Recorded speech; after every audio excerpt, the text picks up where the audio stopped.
अगर आप Germany study visa apply करने वाले हैं तो ध्यान से इस वीडियो को देखिएगा, क्योंकि जर्मनी स्टडी वीजा में आपको एलिजिबिलिटी की या आपको वीजा की दिक्कत बहुत कम आती है। सबसे ज्यादा जो दिक्कत आती है कि आपका वीजा डिले होता है, आपका इनटेक मिस हो जाता है। कई बार तो दो तीन तीन इनटेक भी मिस हो जाते हैं स्टूडेंट्स के।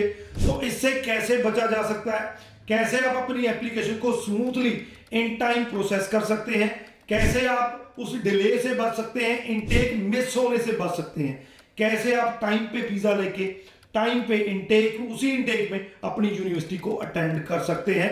इस वीडियो में यही बताने वाला हूं, एंड तक देखिएगा, ध्यान से देखिएगा, इसका सोल्यूशन इस वीडियो में आपको मिल जाएगा। उससे पहले हमारा यूट्यूब चैनल जरूर सब्सक्राइब कर लीजिए, क्योंकि इस पे आपको ऐसे ही इंफॉर्मेटिव वीडियोस देखने को मिलती है। तो बात करते हैं जर्मनी स्टडी वीजा के रियल प्रॉब्लम की।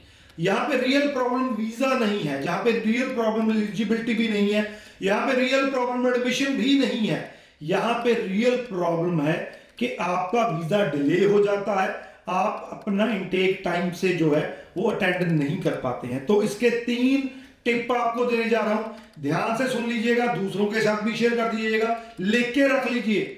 अगर ये टिप आप नहीं फॉलो करते हैं तो मैं गारंटी देता हूं आपका इनटेक मिस होगा ही होगा। सबसे पहले बात करते हैं, जब आप एडमिशन के लिए जाते हैं, आप अपनी यूनिवर्सिटी कोर्स चूज करते हैं, मैं हाईली रिकमेंड करता हूं उसी टाइम पे, जिस टाइम पे आपने अपनी यूनिवर्सिटी और अपना कोर्स चूज कर लिया, अभी एडमिशन लेटर नहीं डाला है या डाल भी दिया है, तभी के तभी आपने एपीएस अप्लाई कर देने हैं। एपीएस अगर नहीं पता है तो बता दूं, एपीएस एक वो चीज है जिससे आपकी जो इंडिया की डिग्री है, जब जो भी जिस कंट्री से आप आते हैं, उन डिग्रीज को वेरीफाई किया जाता है कि जेन्युइन है या नहीं है या क्या है। तो एपीएस आपको एक सर्टिफिकेट इशू करता है, वो सर्टिफिकेट आपकी फाइल में लगना होता है। तो आपने साथ के साथ एडमिशन जब आपने स्टार्ट प्रोसेस करना है, उसी टाइम पे एपीएस डाल देना है, क्योंकि एपीएस को कई बार 2-2 महीने लग जाते हैं।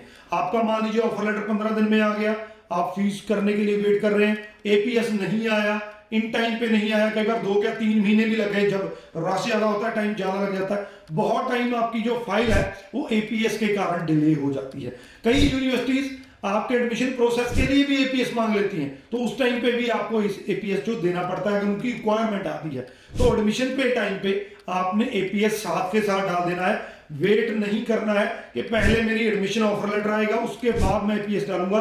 जितना भी टाइम इसमें आपका जाएगा वो सारा आपका वेस्ट हो जाएगा। इस चीज को आप नोट कर लीजिए। जो दूसरा पॉइंट है, उसमें आपके जो फंड्स हैं वो अपने पहले जो है अरेंज करके रखने हैं। बहुत से स्टूडेंट जो हमारे पास आते हैं, जब हम उनका एडमिशन लेटर अप्लाई करते हैं, एपीएस भी चलो हमने अप्लाई कर दिए, लेकिन उनका एडमिशन ऑफर लेटर आ गया, अनकंडीशनल आ गया, इसमें कोई कंडीशन भी नहीं है, आपने कोई इंटरव्यू भी नहीं देना है, सारा कुछ ओके है, तब हम कहते हैं कि ब्लॉग अकाउंट आप ओपन कराइए और आप अपनी जो है फीस पे कीजिए। बहुत से स्टूडेंट ऐसे होते हैं जिनके पास फीस होती है, क्योंकि जर्मनी की फीस कम है, 7-8 लाख रुपए आपकी फीस 1 साल की आती है, तो उनके पास फीस तो होती है, लेकिन उनके पास ब्लॉग अकाउंट के लिए पैसे नहीं होते। 11,904 यूरो आपको चाहिए। जैसे कनाडा में आपका जीएसी जाता है, उसी तरीके से जर्मनी में आपका ब्लॉक अकाउंट होता है। तो इस ब्लॉक अकाउंट का पर्पज ही ये है कि जो आपका 1 साल का खर्चा है वो जर्मनी आपका ब्लॉक अकाउंट में रखा रहा है। तो जब आप स्टडी वीजा लेकर जर्मनी पहुंचते हैं तो ये ब्लॉक अकाउंट की अमाउंट जो है आपको मिल जाती है, आप इसको यूज कर सकते हैं अपने एक्सपेंसेस के लिए 1 साल के लिए।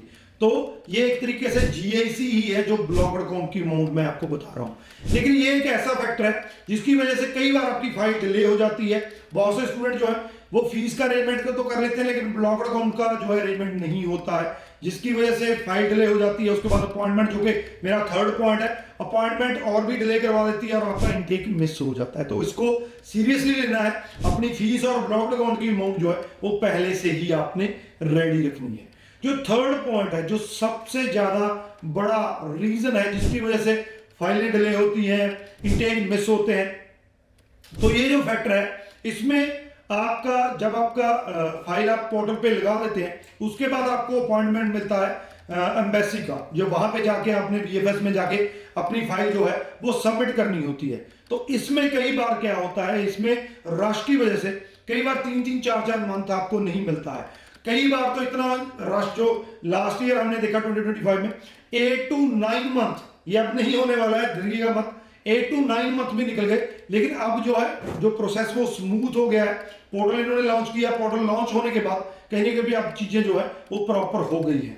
अब प्रॉपरली जो है आपको अपॉइंटमेंट विद इन 1 और 2 मंथ्स मिल जाता है। इसमें भी मैं आगे आपको बता दूं कि अगर आप दिल्ली एम्बेसी के लिए जो है वो अपनी अपॉइंटमेंट बुक कर रहे हैं तो वो काफ़ी ज़्यादा मुश्किल है, क्योंकि यहाँ से पंजाब, हरियाणा, दिल्ली ये जो एरिया है यहाँ से बहुत ज़्यादा स्टूडेंट जो हैं जर्मनी अप्लाई करते हैं। अगर आप गुजरात से हैं या उस एरिया से हैं जहाँ बॉम्बे से हैं, जहाँ आप कोलकाता से हैं, तो आपको जो है ईजिली अपॉइंटमेंट मिल जाता है। लेकिन जो दिल्ली एरिया वाला कोई भी स्टूडेंट है वो उस ज्यूरिडिक्शन में अपनी अपॉइंटमेंट बुक नहीं कर सकता है, तो यहाँ वालों को दिल्ली ही जाना पड़ेगा। दिल्ली वाली जो है वो अपॉइंटमेंट कई बार थोड़ी बहुत दिल्ली हो जाती है, लेकिन इस टाइम पे 1 से 2 महीने मैक्सिमम टाइम बोल रहा हूँ कि आपको अपॉइंटमेंट मिल जाता है। लेकिन मैं फिर भी रिकमेंड करूंगा कि कम से कम 2 से 3 महीने पहले अपनी आप लॉन्च करके चलिए, ताकि आपको अपॉइंटमेंट मिल सके टाइम पे और आपको जो है इनटेक आपका मिस ना हो। तो ये 3 ऐसे फैक्टर हैं, अगर आप इन पे प्रॉपरली इनका फॉलो करते हैं इनको और प्रॉपरली जो सारी की सारी चीज़ों का ख्याल रखते हैं, तो मैं आपको अश्योर करता हूं कि जर्मनी का वीज़ा आपको टाइम पे मिल सकता है। मैंने पहले ही कहा जर्मनी में वीज़ा की प्रॉब्लम नहीं है, एडमिशन की प्रॉब्लम नहीं है, सिर्फ एक ही प्रॉब्लम है कि वीज़ा डिले हो जाता है और इनटेक मिस हो जाता है। तो इन चीज़ों का ख्याल रखिए ताकि आपका इनटेक मिस ना हो पाए। अगर जर्मनी स्टडी वीज़ा के बारे में नहीं पता है, अप्लाई करना चाहते हैं, यूनिवर्सिटीज़ के बारे में नहीं पता है, कोर्स सिलेक्शन के बारे में प्रॉब्लम आ रही है, तो नंबर हमारे नीचे दिए हैं, कॉन्टैक्ट कर सकते हैं। जर्मनी स्टडी वीज़ा का हमारा बहुत बढ़िया रिजल्ट है, बहुत बड़ी गिनती में हमारे वीज़ा आते हैं। तो नीचे कॉन्टैक्ट नंबर दिए गए हैं, फ़ोन उठाइए और कॉल कीजिए। बाकी इस वीडियो के बारे में क्वेश्चन है तो नीचे लिख दीजिए, आपको आंसर मिल जाएगा। Rajvi channel, thank you so much.